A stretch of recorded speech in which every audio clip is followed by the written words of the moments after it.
আসসালামু আলাইকুম, welcome back to Meheri's mom kitchen. কেমন আছেন সবাই? আশা করি ভালো আছেন। আল্লাহর অশেষ রহমতে আমিও ভালো আছি। বন্ধুরা, ফিরে এলাম নতুন আরও একটি রেসিপি নিয়ে। আজ আপনাদের তৈরি করে দেখাবো জলপাইয়ের মোরব্বা। আশা করি রেসিপিটা আপনাদের ভালো লাগবে। তো বন্ধুরা, না টেনে পুরো ভিডিও জুড়ে সাথে থাকার অনুরোধ রইল। চলুন মূল প্রিপারেশনে যাওয়া যাক। জলপাইয়ের মোরব্বা তৈরি করার জন্য এখানে 1 কেজি কাঁচা জলপাই নিয়েছি। দেখে বুঝতে পারছেন জলপাইগুলো কিন্তু বড় সাইজের নিয়েছি। এখন এই জলপাইগুলোকে কেটে নিতে হবে। দেখুন আমি জলপাইগুলো কীভাবে কেটে নিয়েছি, দেখেই বুঝতে পারছেন। এভাবে করে সবগুলো জলপাই কেটে নিয়েছি। এখন এই জলপাইগুলোকে সেদ্ধ করে নিতে হবে। যেহেতু কাঁচা জলপাই কষ থাকে, কষটা সরিয়ে নেওয়ার জন্য 2 মিনিটের মতো সেদ্ধ করে নেব। সেজন্য প্যানে পর্যাপ্ত পরিমাণে পানি ফুটিয়ে নিয়েছি। দিয়ে দিলাম 1/2 চা চামচ হলুদ, 1 চা চামচ লবণ। এখন দিয়ে দেবো জলপাইগুলো। এখন জলপাইগুলো দিয়ে দেবো। অবশ্যই ফোটানো পানিতে জলপাইগুলো দিতে হবে। বেশিক্ষণ সিদ্ধ করা যাবে না, মাত্র 2 মিনিট জাল করে নেব, শুধুমাত্র কষটা সরিয়ে নেওয়ার জন্য। দেখুন 2 মিনিট জাল করে নিয়েছি। এখন ছাঁকনিতে করে তুলে জলপাইগুলো ছেঁকে নেব। জলপাইগুলো একটি ছাঁকনিতে তুলে নিচ্ছি।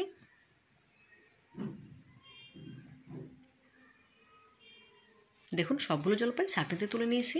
এখন জলপাইগুলো ঠান্ডা হতে থাক। মোরব্বার জন্য এখন মশলা তৈরি করে নেব। প্রথমে চুলে একটি প্যান বসিয়ে নিয়েছি। দিয়ে দিলাম 1 টেবিল চামচ পাঁচফোড়ন, 1/2 টেবিল চামচ গোটা ধনে, 3টে শুকনো মরিচ। গ্যাসের ফ্লেম মিডিয়াম হিটে রেখে মশলাগুলো ভেজে নিতে হবে। হাই হিটে করে ভাজা যাবে না, এত করে মশলাটা পুড়ে যেতে পারে। সেজন্য মিডিয়াম হিটে রেখে এই মশলাটা অনবরত নেড়েচেড়ে ভেজে নেব। যখন পাঁচফোড়নের মশলা থেকে খুব সুন্দর ফ্লেভার বের হবে, তখন প্যান থেকে নামিয়ে নেব।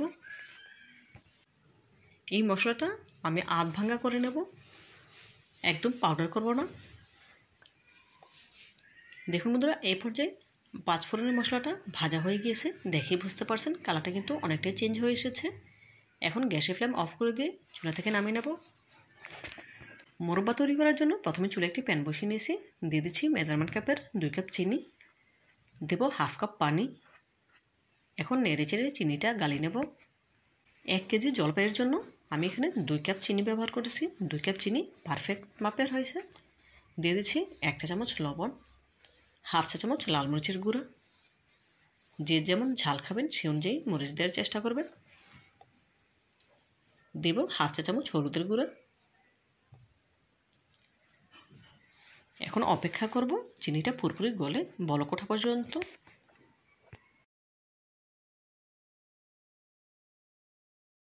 দেখুন বন্ধুরা, চিনি শিরে বলক চলে এসেছে। এখন এর সাথে অ্যাড করে দিচ্ছি আগে থেকে সেদ্ধ করে রাখা জলপাইগুলো। অ্যাড করে দেব পাঁচফোড়নের গুঁড়া, যেটা আমি আগে থেকে তৈরি করে রেখেছিলাম। নেড়ে ভালোভাবে মিশিয়ে নেব।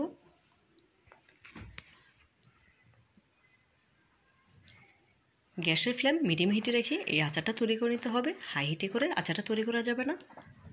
শুরু থেকে শেষ পর্যন্ত গ্যাসের ফ্লেম মিডিয়াম হিটে রেখে আচারটা তৈরি করে নেব। তো বন্ধুরা, ভিডিওর এই পর্যায়ে আপনাদের কাছে ছোট্ট একটি রিকোয়েস্ট রইল, যারা এখনও পর্যন্ত আমার ভিডিওটি দেখছেন একটি লাইক দিতে ভুলে গেছেন, প্লিজ একটি লাইক দিয়ে ভিডিওটি কন্টিনিউ করবেন। আর যে সকল বন্ধুরা আমার চ্যানেলে নতুন ভিজিট করেছেন, চাইলে চ্যানেলটি সাবস্ক্রাইব করে পাশে থাকা অল অপশনে ক্লিক করে দিতে পারেন। এতে করে আমি যখনই কোনো নতুন ভিডিও আপলোড করব সবার আগে আপনার কাছে পৌঁছে যাবে। এই কাজটি যারা অলরেডি করে নিয়েছেন আপনাদেরকে জানাই অসংখ্য ধন্যবাদ। দেখুন বন্ধুরা, খুবই আলতো হাতে আমি একবার নেড়ে দিচ্ছি। জলপাইটা যেহেতু সেদ্ধ করা ছিল, এমনিতেই অনেক নরম, বেশি নাড়াচাড়া করা যাবে না। এখন আমি একটু ধুলিয়ে নেড়ে দিচ্ছি। দেখুন, বেশি নাড়াচাড়া করতে গেলে জলপাইগুলো ভেঙে যেতে পারে। সেজন্য মাঝে মধ্যে কয়েকবার আমি এভাবে করে ধুলিয়ে নেড়ে দিয়েছি। দেখেই বুঝতে পারছেন এই পর্যায়ে আচারের কালারটা কিন্তু কিছুটা চেঞ্জ হয়ে এসেছে। এখন আলতো হাতে আচারটা একটু নেড়ে দেবো, যাতে করে প্যানের তলায় জমে না যায়। দেখুন বন্ধুরা, জলপাইয়ের মোরব্বা তৈরি করা কিন্তু একদম সহজ। একেবারে অল্প উপকরণে অল্প সময় তৈরি করা যায়, খেতে কিন্তু দুর্দান্ত হয়। দেখুন এই পর্যায়ে আচারের কালারটা কিন্তু পুরোপুরি চেঞ্জ হয়ে এসেছে। খুব সুন্দর একটি কালার চলে এসেছে। দেখুন বন্ধুরা, এই পর্যায়ে চিনি শিরাটা কিন্তু অনেকটাই ঘন হয়ে এসেছে, দেখেই বুঝতে পারছেন। আমি আপনাদের দেখে দিচ্ছি কতটা ঘনত্ব রেখেই চিনি শিরাটা নামিয়ে নিতে হবে। এর থেকে বেশি ঘন করা যাবে না, এতে করে চিট হয়ে যাবে। এই অবস্থাতেই মোরব্বাটা গ্যাসের ফ্লেম অফ করে দিয়ে চুলা থেকে নামিয়ে নিতে হবে।